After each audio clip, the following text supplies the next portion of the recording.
Welcome and thank you for joining us for today's DealerOn webinar, the 5 biggest CRM mistakes you're making right now and how to fix them. My name is Eliana Raggio and I'll be your moderator today. Today's webinar is being presented by DealerOn. For anyone who isn't familiar with DealerOn, we're an award-winning website development company and digital agency, best known for our amazing SEO, the best customer service, and the highest converting website designs in the industry, including the brand new Chameleon responsive website platform.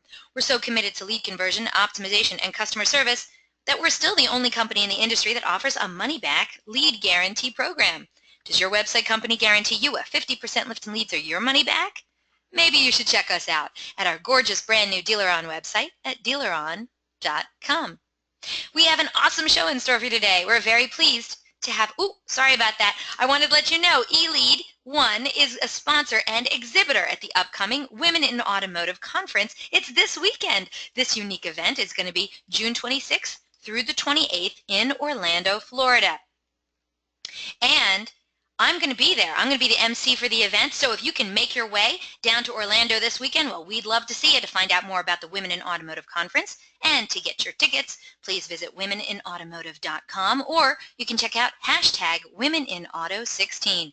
I hope to see you there. And yeah, we're very pleased to have the one and only Bill Wittenmyer as our presenter today. Bill Wittenmyer is the partner of eLead1, the leading dealership software provider in today's automotive market. Bill has over 20 years of experience in the automotive space and currently oversees multiple divisions within the organization, including sales, marketing, OEM relationships, and large client accounts. Prior to joining eLead1, Bill spent several years in the automotive retail space, holding various retail positions in operations management.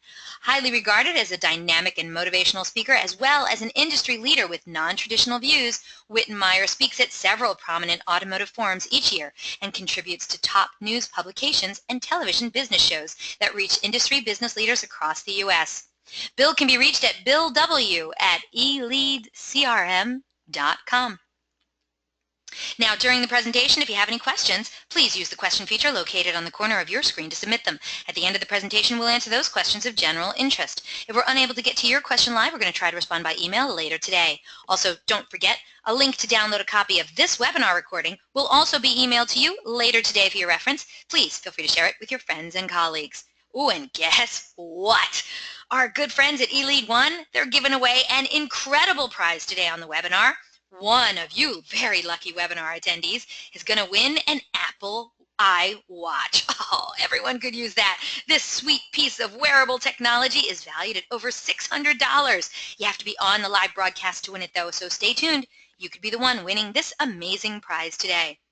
Hey, and at the conclusion of this webinar, you're going to get a short survey, so fill it out because we're always looking for great feedback from our audience, and we want your opinion to be heard.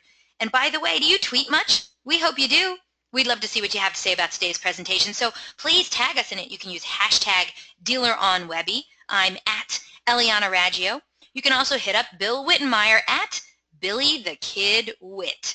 We look forward to seeing what you're saying. So let's get started. Let's learn the 5 biggest CRM mistakes you're making right now and how to fix them. Bill Wittenmyer, as I like to call you, BDub. How you doing, my friend?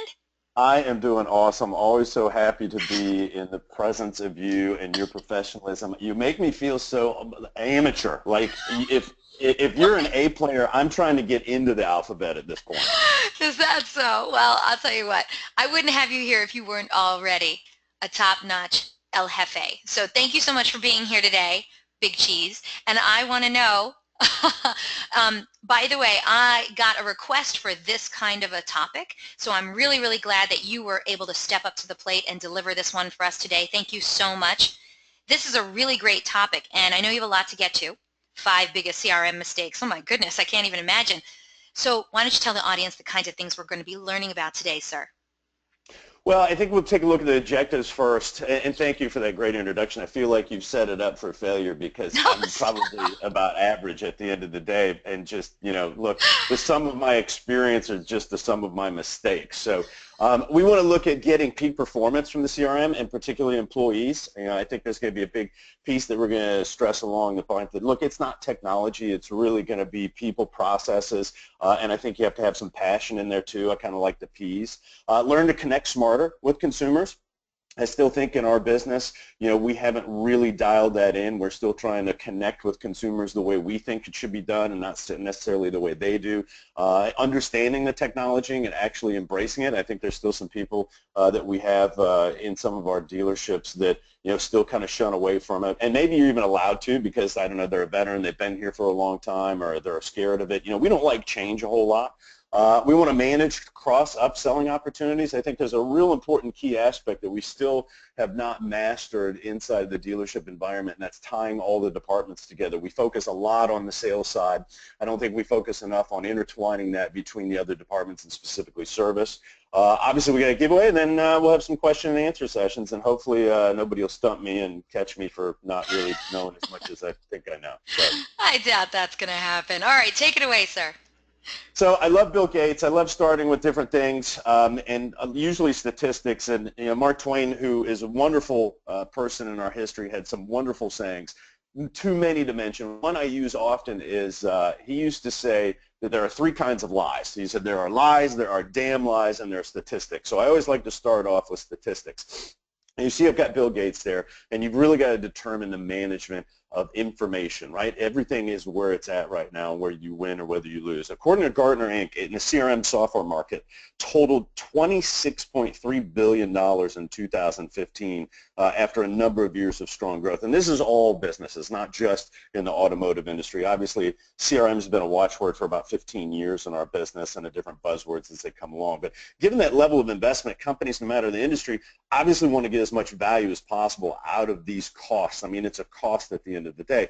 And it's unfortunate that so many of us make mistakes in selecting and implementing CRM software business strategies. 15 years ago when I started with this company, it came out of retail, very few companies and very few dealerships actually had CRM. I think almost every dealership right now has one, and almost every dealership has had 2 or 3 at least in the course of the lifetime over the last 15 years. Sometimes people change them as fast as underwear and literally are going every other year. So I think there's a couple of things we find. There's one major part to implementing a CRM that most organizations seem to ignore, and it's really the people and it's the culture.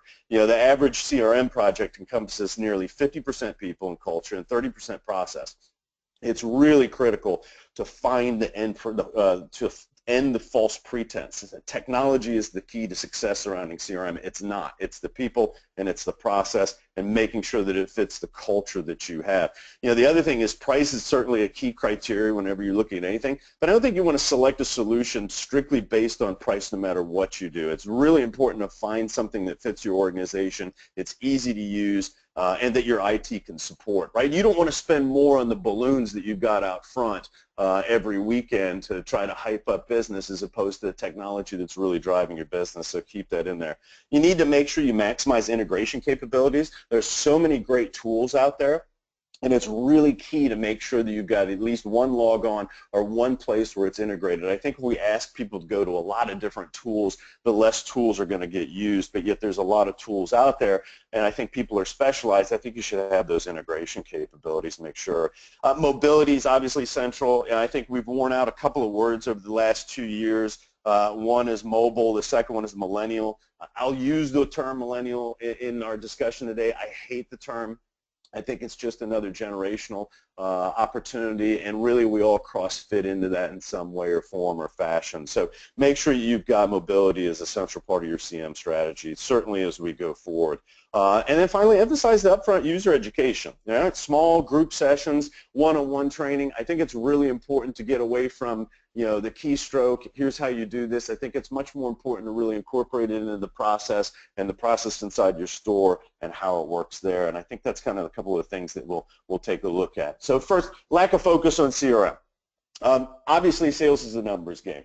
And, I was told that the first day I got in the business. Even a blind squirrel will get a nut every now and then if they go and they search a lot, and it's always going to be about numbers. And there's a lot of dealerships with the CRM that don't maximize the potential of the features because it's not from the top down. There are GMs and there are owners out there that don't exactly know what they need in a CRM or what it can do functionality-wise, so they don't hold managers accountable to be knowledgeable in every aspect or become CRM power users. We find that the most successful dealers, you'll find that the general manager is one of the biggest power users in the store, not necessarily the internet manager or the BDC manager, although that's critical as well. but I think it really comes from top down. They have to have an understanding of what those functionalities are. And it goes back to that you can't measure what you can't manage. If you don't understand the management of it and the capabilities of it, it's really difficult to manage it and maximize the opportunities that you have there.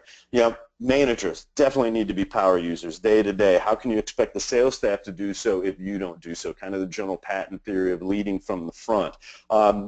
You know, many times there's an assumption that someone else is taking care of it, right? It's like a split deal. We always know that CSI on a split deal is always going to be worse than on a single salesperson deal, because one person thinks the other person's doing it, the other person thinks the other person's doing it, and at the end of the day, nobody's doing it. So I think it's really critical that we make sure that their owners and managers are all handling the items and not just assuming that somebody is. You know, no one's making usage and training mandatory, right? Staff doesn't know enough about the functionalities and the usefulness, and I think some of that falls upon the vendor as well and the suppliers. I think that, you know, if you have a good relationship and a good partner relationship, I know on our side, our biggest power users are truly our partners. They bring us the ideas, they incorporate us in their planning yearly, their general managers, their sales managers are making trips on a quarterly basis to our offices or vice versa. It's really entwined partnership that I think that you have to make sure that that usage and that training is there, and particularly internal training. And the business has to, you can't have a disengaged staff, right, that loses sight of what's really going on because nobody's logging into the system, and that's one of the things that you hear over and over and over again, right? So what do we do to that? How do we change that? You have to marry the CRM to your dealership. That's another buzzword that I've heard a lot. Marriage is not always great. Sometimes there's a divorce. Sometimes you don't always get along. It's about compromise, and it's about finding those areas that you can compromise and maximize.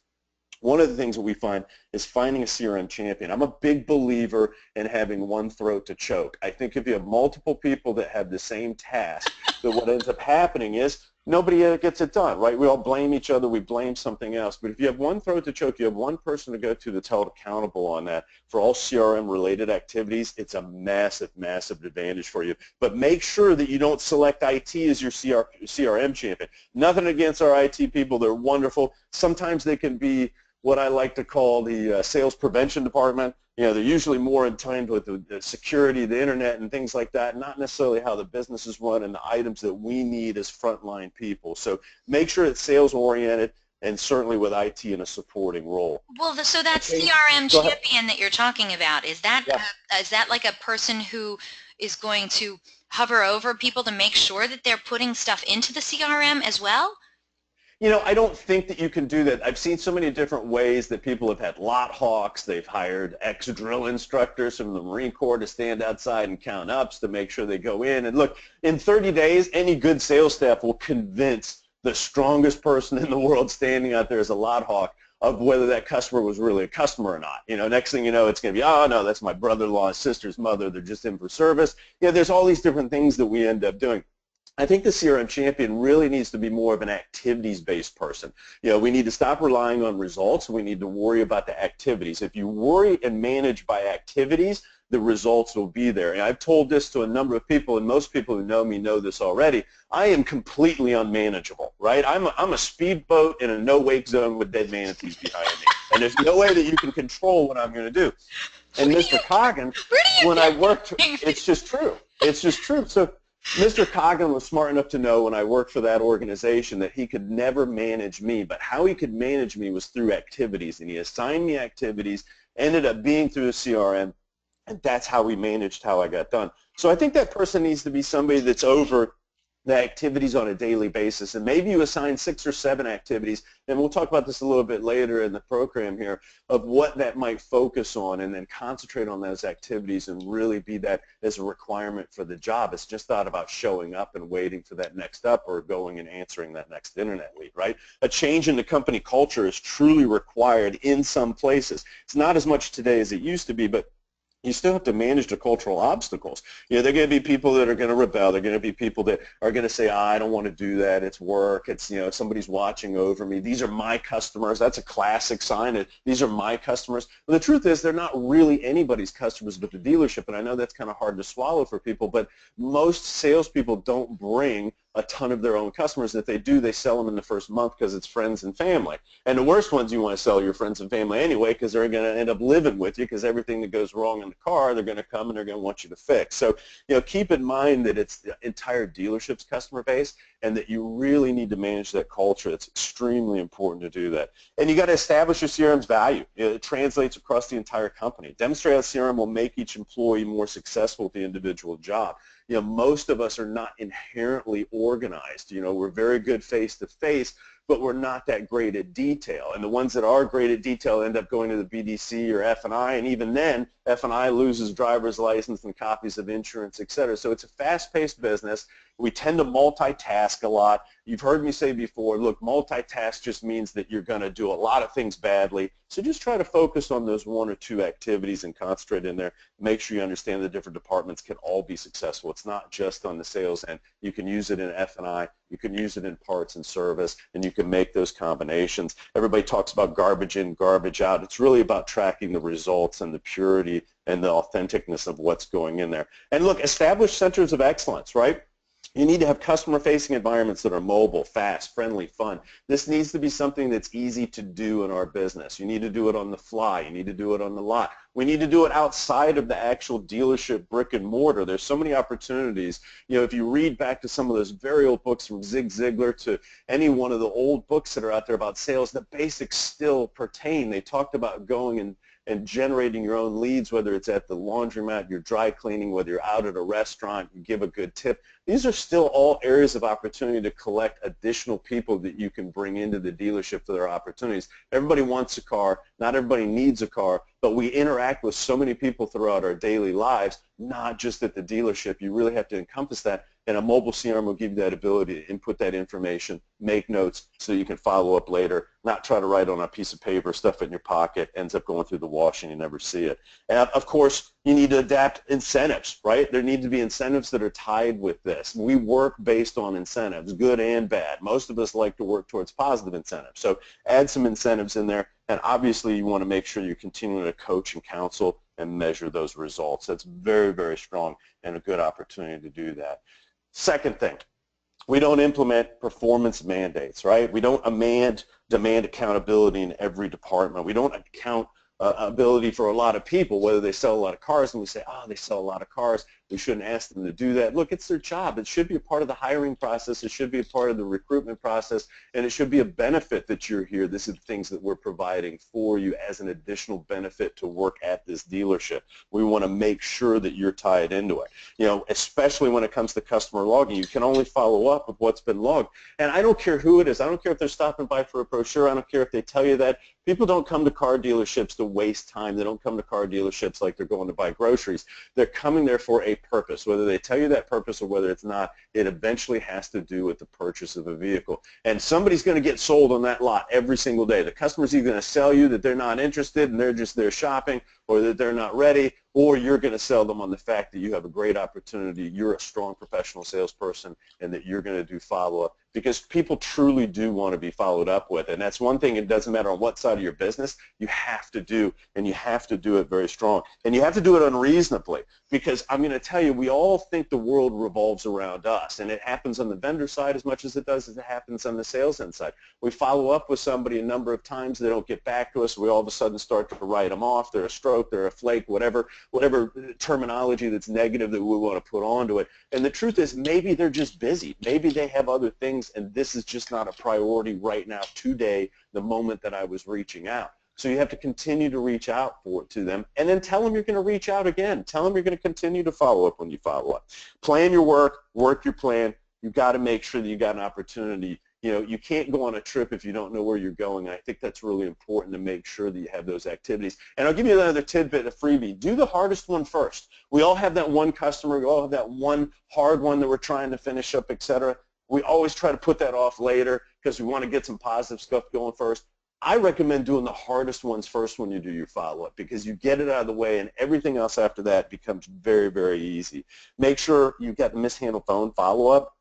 number of demos, TOs, write-ups. These are all really important things to track as opposed to where we do coaching counseling. And that's something that we missed over the course of time in our business, is that coaching and that counseling aspect. And it's a lot of times because we don't have the data. We're making guesses. Marketing campaign effectiveness, number of service introductions when they're sold, right? These key metrics should be part of every one-on-one save a deal meeting. If it didn't happen in the CRM, then it didn't happen. A great saying I heard a GM say once, right? Cross-reference your marketing plan, your ad budget against the lead trends. The things that you think are working out there, the campaigns you think are generating the business, are they truly generating the business? You don't know that if you're not tracking it, you're not giving the opportunity to say, hey, yes, this directly comes from that. Even in our own business, I can tell you emphatically that I know exactly where our largest lead base comes from and how we track that and the initiatives that we go against that. And we use those same things on our side. And hold your lead providers accountable. It's one thing to go out there and feel that you got a good lead provider and they're giving you good leads. Are they actually translating into money and profitable deals and deals to begin with? And track effectiveness of all your other campaigns, including emails. That's a big one. Email campaigns and driving in. I know people are still doing some mail campaigns. You need to track that as well. So it's really important about that. Monthly goals, right? How do we get these to happen? You got to have monthly goals that drive those results. Money talks. Most employees are money driven, not everybody. There's other things that you can tie into it. Obviously, at the new generations, there's some more important things such as time off. You can be creative with the way that you tie incentives to it. It's not always about the almighty dollar. Money is important. It gets us the things that we need. It gets us the things that we want. It gets us to be able to take care of our families and our friends and the things that we want to do in charities. But at the end of the day, there are other things that you can get creative on, especially with time. Time is something you can't get back and people can't go buy more of. So maybe you throw in an incentive that ties into an extra day off or an extra afternoon off or a weekend off or a Saturday off or something. You've got to tie into that. This business is so tough that it's really hard. We work every night, we work every weekend, we work every holiday. So I think you can tie in some other things outside of money that would help you do that. And make the goal specific and attainable and make it in a time and measurable, right? Don't extend anything that you're going to measure on a reward for a very long period of time. I think you have to keep it in short spurts, every 15 days. I certainly don't like longer going more than a month. When you start going out over the course of 2, 3, 4 months or a quarter, it's really hard for us in this business to keep focus on that. And tie the incentives to a CRM dashboard. Be able to manage the culture, set monthly goals, monitor daily, and change the goals on a monthly basis. And don't wait until Friday at the end of the week to manage it. Don't wait until the end of the month and the last week of business to management, because it's too late then. If somebody's behind at that point, you're going into the last 7 days of the month, it's too late to try to turn that around. The month is already lost. It's something you have to be managing and you have to look at early and reward and achieve those goals. And then, of course, coach and counsel through reporting metrics. It's not just about, hey, you're not achieving this. It's about how can you achieve it. Let me show you the tools in the CRM that will help you do that, whether it's generating other opportunities, whether it's looking at past customers, whether it's looking at orphan customers or service customers that are due. Any of those items is really, really important. I always used to say, use carrots instead of sticks. Don't be the baby seal killer. Don't walk out of the igloo and walk out and beat one over the head. It's not going to make it happen. We as salespeople are only going to manage to what our expectations are. So if you start beating me down on closing ratios, all I'm going to do is start manipulating my closing ratio by logging less so it looks like I'm closing more. I was always much more in tune with the number of people logged versus the closing ratio. I can't get more opportunities. I can close more deals. We can get more people to help you. You can get your manager in on more. You can do more follow-up, but I can't get you more opportunities if you're not going to log them in there. So I think that's really important, especially for senior managers, to make sure that they're in there to help drive that performance. You don't want to make salespeople defensive. You don't want them to start to tweak the data. You don't want the business to get disengaged, and you certainly don't want to lose sight of what's truly going on in reporting. Help prioritize those daily activities, remind staff of those opportunities that may have fallen through the cracks. It's really easy to go from motivating to demotivating, and in our business, salespeople's attitude is everything. So make sure that you're always continuing on that, and you do the rewards and good coach and counsel. What else? Look, we don't give the customer the mobile experience, right? We have this mobile industry that's all you hear at every single road show, as I like to call them now. We talk about all these statistics about, where everybody's using mobile. Look, we know everybody's on mobile. We know everybody's on mobile phones. And especially if you have teenage kids, They don't even use computers. Everything they do is a tablet or a phone, and they don't even bother with a stand computer at this point. So we got to make sure that the customer experience is really critical in consumer buying decisions. And it's determined largely by the quality of the experience that customers have when looking for product information, support, service, information, right? Tasks they increasingly use mobile devices for already in their daily business. And those early adapters aren't the only ones using a mobile device to seek information. It doesn't matter who they are. You can't really segment it down to millennials. It's everybody. My 70-year-old parents are on the phone. They always are texting. They're constantly on mobile. They don't ever go to a computer. Everybody's using mobile. It's constant with us. It's with us everywhere. Make sure that your CRM experience is an opportunity to do that as well. I think, I'll give you a menu example. I went to a restaurant earlier this week. Even restaurants have gone to the point where I got presented on an iPad the specials of the day. They had pictures and they described it to me and what it was, and it totally changed the experience that I've had. And it's the first time that I've ever had that. Usually somebody will roll it out or they'll tell you what the specials are off a little piece of paper that they memorized. I think it's really important to start adapting that visualization. Our culture has turned into such a visualization. We'll talk about video here in a little bit, but we're very visual in what we do and what we see. And the thing is, let's not forget, people don't need to buy cars. Our cars last for a very long time. I'm going to talk about that in a little bit too. This is a business where we have to get them back and we have to get them excited about the business and the enthusiasm about buying a new car. And I think we've lost a little bit of that, and it can get totally lost if we use it totally on the mobile and online with the shopping experience. We've got to get them back enthused about it and the smell of the new car and what that feel is. So I think it's very important that we're giving them a good mobile experience. So what do we do to do that, right? Well, we know we have to have personalization. You have to have real-time communication. It's the key. For a CRM perspective, customers are not going to tolerate companies that have amnesia when it comes to remembering them and their performances recognition. And in today's consumers believe that we as dealers collect all this personal data, but we should at least use the data in a way to understand them before we interact, and at least interact in the way that we prefer, whether it's text message, whether it's video, whether it's email. I see a lot of people ask all the time, hey, how do you want to be contacted? And then they totally ignore that later on. They either didn't put it in the CRM, they didn't have the ability to do it, or they just didn't pay attention to it. I think that's really important to communicate with people the way they want to be communicated with. If you look at email is obviously important. Email open rate is actually down to 19.5%. This came from MailChimp median average for the automotive sector. But according to the Litmus Software Inc., mobile open in May of 2016, we're at 54%. So you've got a huge difference there. So think about that. Mobile email open rates in May of 2016 were at 54% versus regular mail open rate that we have that go out in campaigns is at 19.5.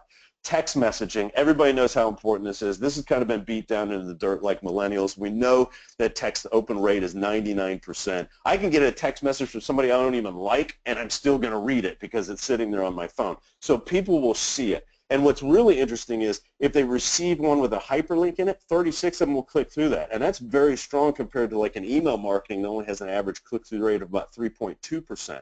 So make sure that you have that opportunity, that there's a hyperlink in there.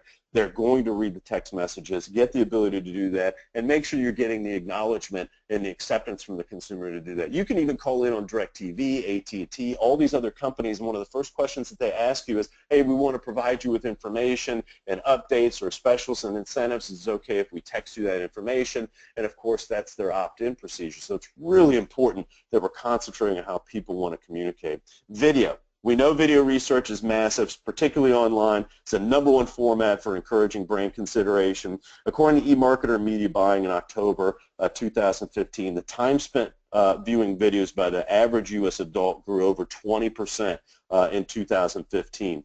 And it's estimated to grow another 11% in 2016 on top of that. So think about expanding that into the service area. I'll give you an example, brake pads. Any of these upsells or decline service. There's nothing more powerful than sending a video of what the actual brake pads or the rotors look like real quick to your consumer, as opposed to having your service advisor or you calling up saying, hey, you need new brake pads. Most people just get say, they're okay, I don't hear them squeaking. It's back to that visual. It gives transparency. It does everything. We know about walk-arounds. We know about talking about the car. That's kind of bringing the enthusiasm back into the sale that's come a little bit stagnant, and it's become a little bit, too hospitalized is what I like to call it. It's very non-enthusiastic, and I think there's a lot of passionate people in this business. It's one of the P's, and you've got to convey that. I think video helps do that. Online buying tools, that's another one of these buzzwords that's out there. Certainly the interest in buying a car online is increasing. We all know that nobody's actually going to be able to physically buy a car online, but I think that you can still sell it. I was on a show earlier last week, and they were arguing about whether you can sell on the phone, and my answer was, of course you can sell on the phone. You may not be selling the product, you may not be selling the car, and you may not consummate the deal, but you're selling you. You're selling something. You're selling what is going on and why I should buy from you. You're selling information. So you can sell online with actually not selling the vehicle. People are still going to want to come in. They're still going to drive it. They're still going to want to touch and feel and get inside the vehicle and make sure it is everything that's represented to be, and that allows you to get that enthusiasm. And certainly younger shoppers are much more likely to purchase online. The next generation coming up, very accustomed to the Amazon experience, being able to just go on, get what they need, have it delivered the next day, or if you're here in Seattle like me, I get it delivered the same day if I ordered enough in time. And I think that's important. It's back to that instant gratification that we can still instill even with online. They're still going to visit the dealership for advice. They're still going to want additional detailed info on the car, as long as you're selling yourself and the opportunities that you have there along with it. It's not just about providing information, it's about also selling. So let's make sure that we put the sell back into the opportunity and the experience, but give them the information as quickly as you can. And there's some dealers that are already offering online sales tools. They have to give customers the ability to virtually choose a replacement vehicle, evaluate the trade, structure their own purchase, offer payment with term options, as well as selecting aftermarket and warranty programs. I think dealerships that utilize these tools to connect with a young prospect is going to create a better experience and win more business in the long term. And it may be a little early onset, but I think if you give that opportunity and then invite them in and at least let them get a little bit further down the road in their purchasing decision and the shopping, you're going to save a tremendous amount of time when they get there. I don't think it's necessarily going to hurt the deal at all. It's hard enough when they come in and they can shop you on their mobile phones while they're in your showroom anyway. So, Ileana, I know you're sitting there and you're probably asleep because I've gone way too long already, but I think there's a poll question. There is a poll question, and actually you already kind of gave the answer to this poll question, so we're going to see how well the audience was paying attention, because you know what? You talk kind of fast, Bill. So let's see if the audience knows what you said. What was the percentage of email open rates on a mobile device in May of 2016? Yeah, he gave you the answer. So I'm expecting 100% of you to answer this and all of you to get it right. Looks like I'm going to be disappointed. All right. Not all of you were paying attention. You always have a good group that's usually pretty well tuned in. Yes, I do. They're great. I love my audience. But you know what? Once we get a majority of the votes in, we're going to close the poll and share the results and see who was paying attention. Not everyone's voting the same answer, so somebody's got to be wrong. Probably me. No. I'll tell you what, audience, you keep voting. What do you think was the percentage of email open rates on mobile devices in May of 2016? So we're talking a month ago. Where did that information come from, sir? Where did that information specifically come from? Yeah. I will tell you. That actually came from Litmus Software, Inc. They did a study on that. So we talked about the MailChimp median average for the automotive sector, and then we looked at broad base across all industries from Litmus Software, Inc.'s poll. All right, audience, you heard it. Now that we have a majority of the votes in, we're going to close this poll and share the results, and then you're going to tell us who was right. I will tell you, though, that Litmus poll may have been skewed a little bit because they did it at a bratwurst convention, and they were giving out free bratwurst with everybody that voted and actually responded, because we all know that you have to add an incentive to get people to do something. Of course you do. Bratwurst, you say. All right, here we go. Let's close this poll and share the results. All right, so we got a number of people who thought it was as high as 88%. 12% of today's audience thought it was 88%. Another 12% thought it was 38%. Another 12% thought it was 64%. But the majority, 58% of my very smart audience think it's 54%, so more than half. And then the remaining 6% thought it was only 19%. So what's the answer, pal? Well, the good news is almost 2/3 of your audience got the right answer, 54% in May. 54% audience, thank you so much for playing along. We do appreciate it. We're going to close this poll. That's actually our only poll question today, but don't worry. I hope you guys have been paying attention because you know what? We have that awesome, incredible giveaway. So take great notes because it is going to be something that has been covered during the presentation in order for you to win that prize, which is an Apple iWatch. And if you have any questions for today's DealerOn webinar presenter, Bill Wittenmyer, send them in. We are here to help you fix those CRM mistakes with the #1 CRM expert out there, Bill Wittenmyer. All right? So hopefully we'll hear back from you soon. Take care. And Bill, take it away. I need like a recording of you in the morning to get up to so that you can tell me these affirmations and make me feel better about myself and like get the day going right. I mean, your husband is such a lucky guy. I bet you have all this kind of stuff that you like promote him with every day. No wonder he always looks so relaxed and so fresh. I mean, the guy's got probably the best attitude of anybody in the world. You know Holy what? cow. When I first started dating him, he was a bear when he woke up in the morning. He was so mean and nasty, and I am always waking up in a good mood. Now he wakes up in a good mood. So Not now. I bet you thank him. I bet as soon as he walks in the door every day, you're like, I just wanted to thank you for coming in today. Thank you for everything that you are. Just send me a little snippet of all those things, Ileana. Okay, I will. I'll try and do it. All right.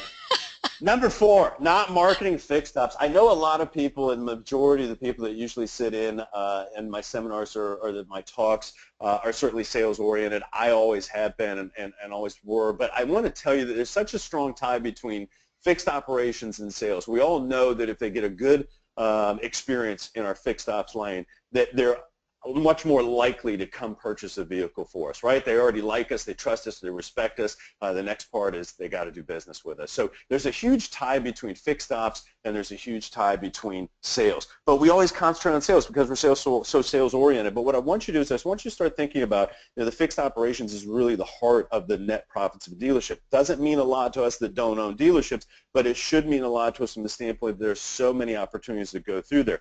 The average service department has a margin of about 46% on sales. Compare that to about 3.8% margin that we see on new vehicles. So how many customers filter through your service drive each day versus those that are touched in sales? And do your sales strategies include service department? Are you missing sales opportunities in revenue? There's so many more opportunities that walk through that lane back there already, as I said, that already trust, like, and respect you, and they're doing business with you. And almost over half of them didn't buy from your dealership originally. They came from out of market. You lost the sale originally. They bought from your competitor. They moved into the market. These are other opportunities, but they're in vehicles that you have, that they like. They already have a brand awareness and trust, and we usually do not pay attention to those as much as we should. And the bottom line is we lose money, and we need to stop giving away those service dollars to our competition, whether it's getting those vehicles and converting those over, right? We've been really kind of slow to invest when we look at that. The independent service companies like Peck Voice, Firestone, Jiffy Lube, they kind of dominate all of Google search results.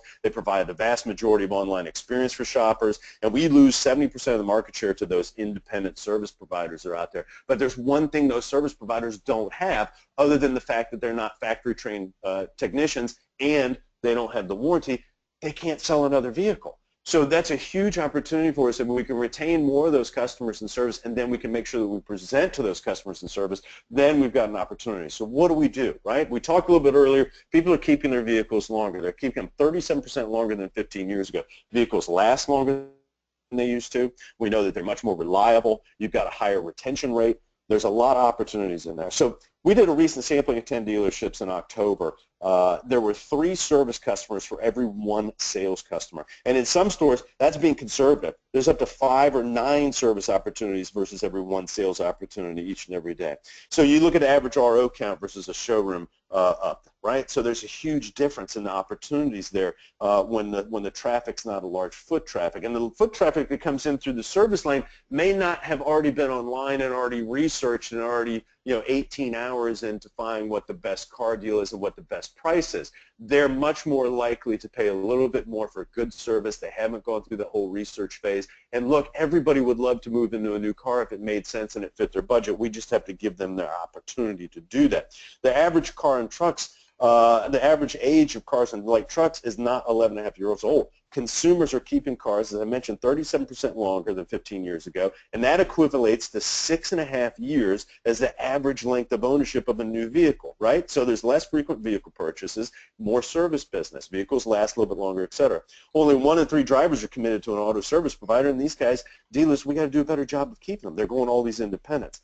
This is where we bring in from the CRM a cross-selling and upsell opportunities. They're lost in the shuffling of customers between departments such as service and sales. A good CRM is going to find and maximize the value of every customer contact, streamline the data, shift each communication to the proper department, and alert other departments of the potential needs. Your sales team needs to be properly trained in these features if there's a CRM. Show the cross-selling benefits that arise. If my customer's in for service, I should be able to be notified that that customer came in, maybe even ahead of time the day before, or at least certainly when the RO's open. Maybe I should even have alerts that are tied to how much money they might spend in customer pay, because if a customer is going to go in and pay $2,500 to have a vehicle repaired, wouldn't it be a great opportunity at that point to go and present them, instead of spending that $2,500 to repair the vehicle, let's put that down towards a new vehicle and trade your vehicle in. Your service department is still going to get the service anyway. They're going to do it as a recon to put that vehicle back out on the used parking lot, so they're not going to care. They'll probably charge you more anyway than they will a consumer to put it back on the lot. So it's a win-win for everybody. I think that's really important to take a look at and make sure that we do that. You've got to have automated incentives and coupons that are triggered by these two as well, right? It has to be a 360-degree view of your customers. It's important when you're doing your follow-up that they were in the last couple of weeks for service. You're following up, you check in on it. I'm your salesperson. I just want to make sure everything is okay. By the way, have you seen the new incentives we have in these vehicles? I could trade you out of that, keep your payments the same, or at least make it fit your budget, maybe even give you credit for the money you spent while you were in here a couple of weeks ago. Would you consider it? These are all great conversational pieces. And I was told a long time ago, don't make a phone call unless you have something to say. You know, there's nothing worse than calling somebody or texting somebody and say, I'm just checking in. Nobody wants to get checked in with. I check in when I go to the airport. That's usually not fun. I check in when I go to the doctors. That's not fun. I don't check in on me. Give me something of value. Give me something authentic. Give me something that has purpose. So that's a great way to tie into your CRM and that information that's going on out there, including service reminders. There's nothing wrong with you as a salesperson giving them that service reminder. You know, Joe Verdi said a number of years ago, he said, 82% of all customers forget their salesperson's name within 1 year. And back then, I thought that was crap. I bet it's within 1 month they forget our name. So we've got to do a much better job of continually staying in front of them, even if they bought somewhere else. And that's another freebie that I tell you. If you have a customer that you tried to sell, they didn't buy from you, they bought from your competitor, why don't you follow up with them anyway? Check on their vehicle. There's always something that somebody didn't explain, navigation, et cetera. They'll end up thinking you sold them that car 2 months down the road because the other person has not followed up with them, totally forgotten about them, and maybe when it comes along for the next opportunity, you get a referral, you get another one of their family members, or they're going to come to you to buy. It's tough. It takes a lot of work, and most people won't do it, but it's a really great opportunity. You can use your CRM to do that. Scheduling first appointments at the time of delivery for service, their next service appointment before they leave the dealership. Factory recall campaigns are obviously big. These are opportunities. I think you need to be able to communicate in all facets. It has to be multi-channel, as I mentioned earlier. It's got to be in the way that that consumer wants to be communicated with. Your CRM should be able to tell you and do that as well, whether it's email, text message, video, and integrate your team's phone communications, right? Outsource your team if it doesn't do a good job there. Invite customers back. Make sure that you have free car clinics. Make sure you have any of those things. When we go to deliver a car, every consumer in the world, when you go to show them stuff, says, oh, I got it, no problem, I'll figure it out. They get home, they don't know how to work the navigation system. They don't know how to work the radios, and these cars are so tied in nowadays with so many great apps, whether it's Apple Mobile Play or any of those things. I think it's really important to follow up consumers, give them the opportunity to come back in, save face, learn how to do that, and again, get that bond and that connection. It's really, really important to keep those connections up. Last, not embracing technology in advertising and communication, right? 31% of automotive consumers are watching video and they want more. Businesses need, we need, our automotive industry needs to find innovative ways to use videos and mediums to reach customers. Dealers need to work with their digital marketing providers, leverage video advertising offerings to develop brand compliant video assets optimized for their business. And it has to obviously be mobile opportunity. Customers are demanding. They want to have more and better contact with the dealership. And today, it's easier than ever to create videos at little or no cost. And most modern CRM platforms include this technology. I mean, everybody has a smartphone. We can do it right there on there. You can even go back and do edits on there. So there's a lot of opportunity there. Most consumers have the ability to configure their car online, but they want to be able to see what they've agreed to with the dealer. I was building the car online with the manufacturer. It was great, but it was still digitized. I want to see what that car really looks like. I want to see a video of that car because it may be tough to find. I want to do that without wasting a lot of time going to a dealership, searching around. So provide those videos for the vehicles. Your consumers will get much more interactive on that. Make sure that you've got fast, personalized response from the dealership. Greater friendliness, less pressure from the sales staff, right? We want to have more knowledgeable staff, the ability to answer our questions. I hate the fact that we have, and I know this is going to stir some people up, but we have an internet department, and that makes no sense to me. I can't understand why we have an internet department in today's business and why it's separated out. The entire showroom is an internet department. Our entire dealership is an internet department. Every consumer in the world is online and is working at some point through the internet in their research and their search back to the dealership. It shouldn't be all developed out and in a different area.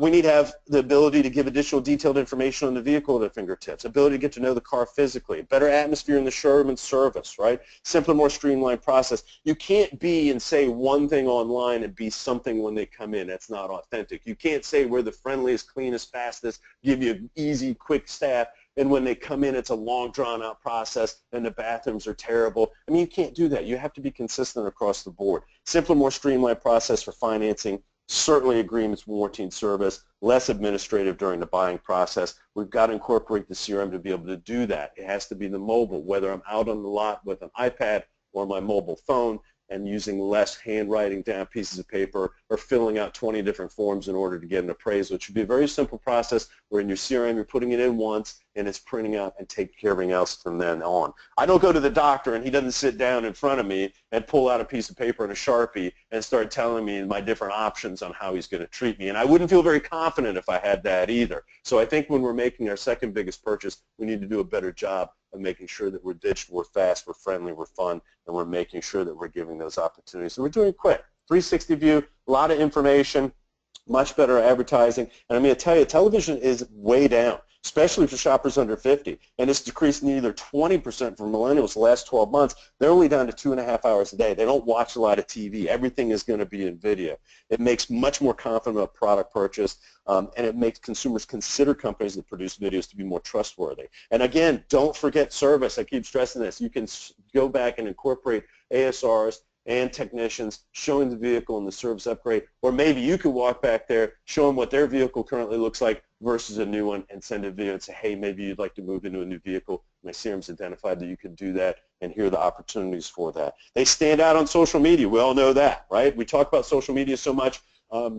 How do we tie that back to the business? Look, I think social media is extremely important. We could get into a 4-hour debate on what it is, but let's remember something. It's social media. It's not social business. So you've got to drive it from social media to social business, and it gives it a much bigger bang when you've got video. It stands out. It gives customers quick overview of the product without overwhelming them with a lot of text and a lot of verbiage, right? In less than 30 seconds, a customer can get information he or she needs about the vehicle repair service. In short, it makes it really visual appealing. 74% of all internet traffic next year is going to be video, and that's according to the Huffington Post. I want you to think about that. 3/4 of all the internet traffic in 2017 is going to be video-oriented. That's massive. You use the word video in subject line of an email, it'll increase your open rate by 19% and your click-through by 65%, again, referring back to Huffington Post, February of 2015. So there's no shortage of content out there in the digital world. We're overloaded with information, really, honestly, that we can't process. But videos are a breath of fresh air in a world dying of information overload, right? There's so much noise everywhere we go. It's easier for the brain to process that visual content, and yet we don't have to go and do a whole lot to do it. It's very easy to do. You can create that impact through videos. It's much easier. Doesn't matter what stage of consumer funnel that you're trying to target through the CRM, videos can help, whether it's early, whether it's middle, whether it's late. Quick views of a vehicle of interest or clips of the vehicle showing the repairs needed, etc., really gives you an opportunity to educate, entertain, inspire, increase brand awareness, and achieve through those videos a lot more. And more people educate themselves before making a purchase decision. I think that's really key. So I always end with a couple of different things because I think you have to lighten it up. Those are the people that are still awake and aren't asleep. So I tell all my people on my team, if you have to have, and no offense to anybody that has any motivational posters in their office, so you better close your ears, but if you have a motivational poster in your office or at your dealership, take it down, because if you need that to get you going in the day and to find passion, you're already dead. You might as well quit. Raise the white flag and go find something else. You got to find that passion within. So I like to fool everybody. I've got a couple of these hanging around in my offices around, and they come and they look at it and they're like, oh, he's got one of these motivational posters. Look closely. Tradition. Just because you've always done it that way doesn't mean it's not incredibly stupid. Next one. Love this one because my vendor partners that are out there sometimes fall into this. Consulting. If you're not a part of the solution, there's good money to be made in prolonging the problem. Love those two. That's a little bit to go on. A couple of resources we referenced in here. Gartner Inc. Market Share Analysis. They did a CRM worldwide. American Society for Training and Development. NADA's Average Dealer Profile. E-Marketing Media Buying, October 7th, 2015. A couple of areas where we got some of our stats and our items out of here. Don't forget, action items. Embrace those multi-channel mobile approach. Make sure that you're connected with the consumer the way they want to be connected with. Create a modern pay plan for employees to manage key performance goals. Doesn't always have to be about money. Make sure that you include time. That's really important. It's about the time that we can spend away. I can't buy more time, so it's not always about throwing a bonus out there for the weekend that's $1 fixed or cash in fist. Invest in fixed ops marketing. Don't continue to ignore half your profit center, and that also means going back there and looking for your consumers that have bought from you before, making sure they know your name, those opportunities, having an exchange program where you can go off from another vehicle. Your CRM should be able to provide that, and make sure you add videos to your marketing strategy. Improve the customer buy-in and spend. Credibility. It's all about credibility. It's all about transparency. It's all about being authentic. If you can remember those things, you're going to get a great critical increase in what you do in your business and your results out of your CRM. Sorry, I had to take a sip of wine, Ileana. I had to, and I'm doing it Eddie Vedder Pearl Jam style right out of the bottle for any of you Eddie Vedder fans. Bill Wittenmyer, wow, you dumped so much awesomeness on us in the last 55 minutes. That was a lot of information. Audience, man, I hope you guys took great notes. But you know what? If you have questions for Bill Wittenmyer and anything really relating to CRMs, he is the man. So get those questions in. We're going to be getting to the Q&A session very shortly.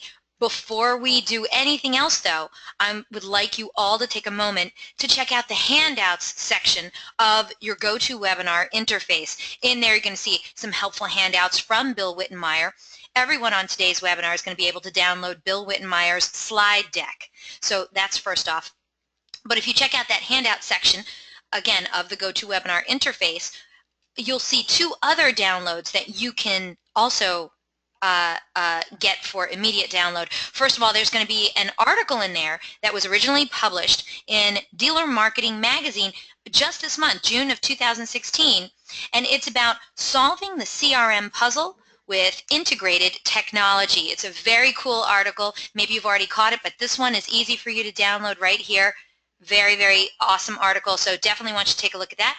And the last handout is very cool. It's the 2016 Research Report and Buyer's Guide about eLead One's CRM, and that one was done by a third party. It was done by PCG, actually, for the AWA Website Awards, and as you know, eLead One did win a nice big award this year. So if you want to check out their research report and buyer's guide from this year that a separate company did, check it out. It's there for download.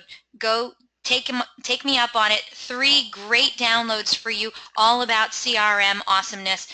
Definitely can't hurt to check those out, okay? Now, I'm waiting for your questions, audience, so send those questions in. Before we get to those questions, yeah, I know you see that picture on the slide. It's that time. We are about ready to give out an awesome prize. I announced earlier that our good friends over at eLead One are giving away such a cool prize. It's these kinds of days that I wish I was an attendee and not the webinar goddess. I know. But only one of you lucky webinar attendees is going to get to win this Apple iWatch. I know, everyone can use that, right? This sweet, sweet piece of wearable technology. is valued at $600. So I need you all to get to your keyboards. Get ready. Good luck, everyone. First person to write in the correct response to the giveaway question is going to be winning this awesome prize today. Of course, if you're a vendor, hey, we love having you vendors on our show. We do. You know we love you. And you're always welcome to come to our shows. But we're going to ask you to kindly sit this giveaway out. This prize is intended for dealership personnel, but we do love you. So does eLead One. But here we go, everyone. Good luck. Here is your giveaway question. Whoa. Back up, Bill. Oh, sorry. What is the average length of ownership of a new vehicle in the United States? Boom, first person to write in got it. Good job. The correct response was 6.5 years. Devin Rajkumar. I'm sure I butchered that for you. You're welcome. You are today's winner. Congratulations, Devin. I am writing down your name, Rajkumar. Devin, you need to do me a big favor. Send me your dealership name and address so we can get our good friends over at eLead One to get this Apple iWatch out to you as quickly as possible. Devin, congratulations. Now, for everyone else, I know we only had one prize today. This happens. One big prize is a lot. But you know what? We give away all cool prizes on all of our DealerOn webinars. So come on back for another DealerOn webinar. And who knows, that could be your lucky day to win an awesome DealerOn prize. Okay, Devin Rajkumar is from Van Dusen Chevrolet Buick GMC. I don't know what city or state he's in, but that's where he is. Devin's going to send me that mailing address quickly. Right, Devin? Meanwhile, I'm going to thank everyone, of course, for playing along today. Congratulations to today's winner, Devin. And, of course, we've got to thank our great friends over at eLead One for their incredible generosity. That was awesome. Thank you so much, everyone. All right, if you're ready, we're going to get to some questions from the audience. You ready, Billy? You want it online, don't you? Yeah, let's turn on our webcams, babe. Hey, how you doing, handsome? Hey now. All right, we do have some great questions for you. First question came in kind of early. This one's from Andrew, and he says, did I hear you right? Did you say we should be doing ongoing CRM training at least 2 times a month? How often do you recommend? It's daily, right? I mean, really, anything should be daily. I think that's hard to actually accomplish. But start anywhere. I always end and begin the same place, which is I don't care what you do, just do something. It should be a constant training program. There's so many different facets. I don't care what CRM you're on.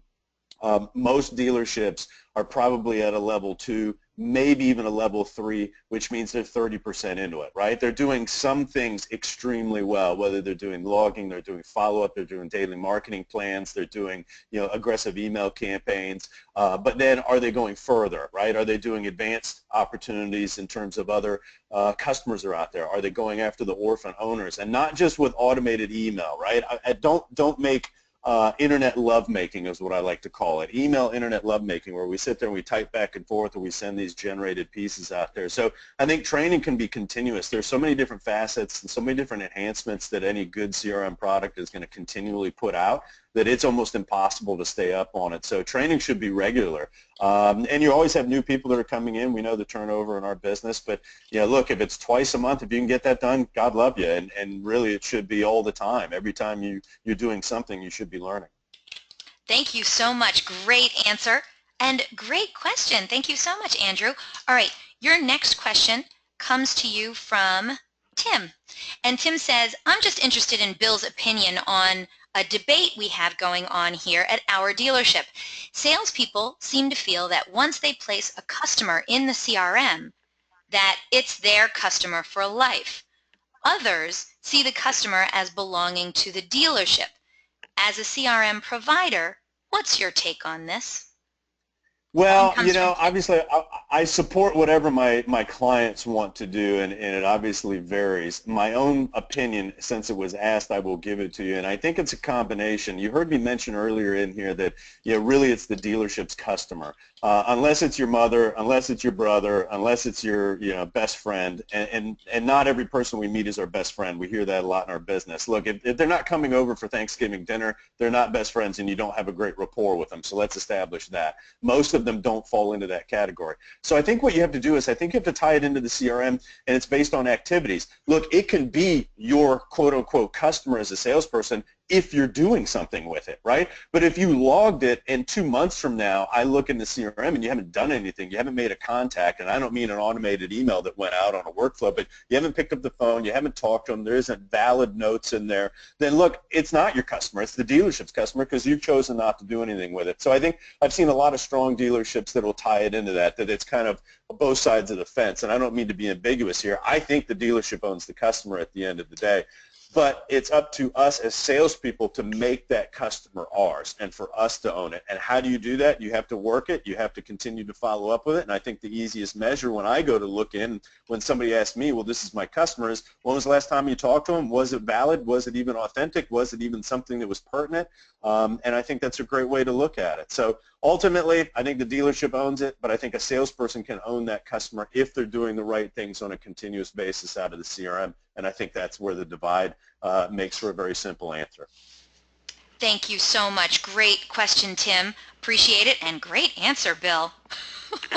All right, just the last couple more questions, and then we're going to close out the show. This next question comes to you from Trish.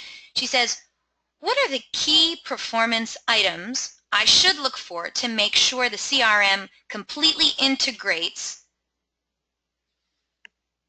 sales and fixed ops?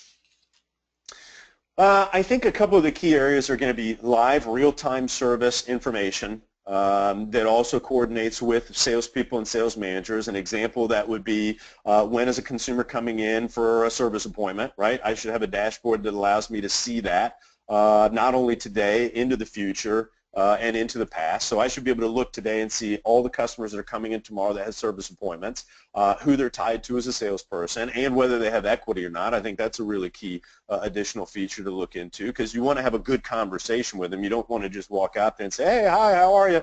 I think you need to have some type of pertinent information to get that conversation going. I think when an RO is opened, when they actually arrive, some notification that the consumer has gotten to the dealership. Not everybody comes in on time or makes their appointment time at the same time. I think other information needs to be when they're about to spend money, when the RO is closed, when they're done, how much money was there. Maybe even a trigger set up in the CRM that alerts you, as I mentioned earlier in the program here, that if there's a certain dollar figure that they reach, a threshold that you've established with inside the dealership that says, hey, I know that if this customer is going to spend $2,000 to repair this vehicle, this might be a great opportunity for me to go offer them the exchange of the vehicle, apply that money towards a down payment, let's move you into something else. I think those are three very critical pieces. I think a fourth critical piece is whether that consumer was an actual buyer from your store or not. Are they a conquest, right? Did they originally buy from you, and whether the salesperson's there or not? Certainly if the salesperson's there, it should be tied directly to them. But what if they're not? What if they either didn't buy there, or what if they bought from someone else who's no longer there? I think that's another key component you should be able to trigger in either to a BDC, CCC, another salesperson. I like to reward salespeople. I think that instead of putting them into a department, you already heard me say I'm not a big into departments.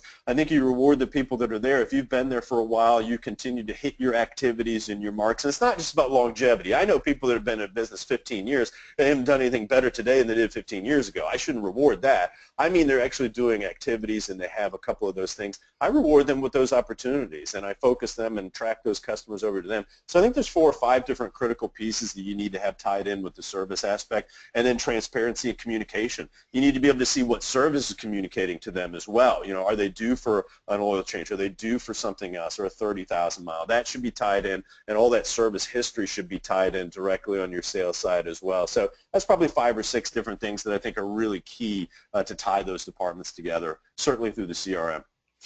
Agreed. Okay, great answer. Trish, great question. Thank you so much. All right, last question comes to you from Allison. She says, what are some best practices when marketing to fixed ops customers? how can I do, what can I do to get fast, quick results, like if I need a lift at the end of the month? Ooh, great question, Allison. What do you got, Bill? Well, I'm going to make an assumption that this is a fixed ops basis question, and a lift is getting more customers into the service lane. So I'll go that direction, and I think a couple of really easy ones to do right off the bat. Number one, look for people, and your CRM should be able to provide this very easily. Look, and not only that, it should be 3-click marketing. You should be able to do it in 3 clicks and mark it out to them. But people that hadn't been into service in a certain period of time, and you can start easy with the low-hanging fruit, right? If it's been 90 days, they did service with you 90 days ago, but they hadn't been back in 90 days, and they're due for service. That's an easy one to go search, look through, and then mark it out to them. And when you do that, don't put a percentage off. A lot of people like to go in and throw a 10% off if you come do the business today. The problem is most consumers have no idea what the cost factor is to begin with, so 10% doesn't really equivalent to anything. I don't know, is that 10% of 10 bucks? Is it 10% of 100 bucks? I think you have to dial into a dollar figure if you're going to do that and say, hey, X amount of dollars off if you come in today and do that, or free change, let me do an inspection on the vehicle, whatever it may be. I think another one is decline service. That's a huge one. And by the way, on the 90-day, you can keep extending that out too, right? You can go 120 days. I always like to focus on people that have done business with me but have not done business recently. So I know they know where I'm at. I know they know how to locate me. I know that they trust me, like me, and they've spent money with me before, and maybe they've just forgotten and I need to wheel them back in. That's a big one. A decline service is a big one. The problem with most dealerships, though, is ASRs don't do a very good job of, or they don't have the opportunity to do a very good job of logging what that decline service is. If you go back and market to people at that time that didn't have the opportunity to put new tires on their vehicles or do that brake job and they're trying to put it off, in a lot of cases, it's because they couldn't afford to at that time. So a lot of dealerships will go and they'll create, and this isn't a short-term answer, so I'm kind of getting in the weeds, but a lot of dealerships will go and create an opportunity where they have a 90-day pay-as-you-go or a 90-day no-interest credit card out there that they'll establish that's the dealership branding. So they've seen their increase on decline services go up dramatically because they've offered them out, because truly the customer's not going to tell you, I don't have the money to do that today, but that gives them an opportunity to do that. But I think those two campaigns are very strong. I think you can also incorporate anything around holidays. We always know that there's a lot of travel that go on then. At the end of this month, you've got a big one with July 4th. There's going to be a lot of people on the road. It's really great to go out and market to people, make sure your vehicle's ready to be roadworthy. Let's do a free inspection on your tires, your brakes, any of those different things. I think those are 3 quick things, but I love the people that hadn't been in the service in a short period of time, but that's a good one to go after. That was awesome. Wow. Bill, you have so many great ideas when it comes to CRM and incorporating with sales and fixed ops. Thank you so much. Maybe that might be another topic in the future for a future DealerOn webinar. I'm just going to put that seed right out there, okay? Right on. All right. Thank you so much. We'll have a free bratwurst giveaway on that one instead of an Apple iWatch, though. You were loving the bratwurst today. Bill Wittenmyer, thank you so much for rocking another DealerOn webinar with me. I couldn't be happier to have you here. Audience, you have about another minute or so to download those 3 handouts in the GoToWebinar handout section before I close out this show. We have a few last-minute things to get to, but Bill, thank you so much. You can have a very well-deserved liquid lunch now.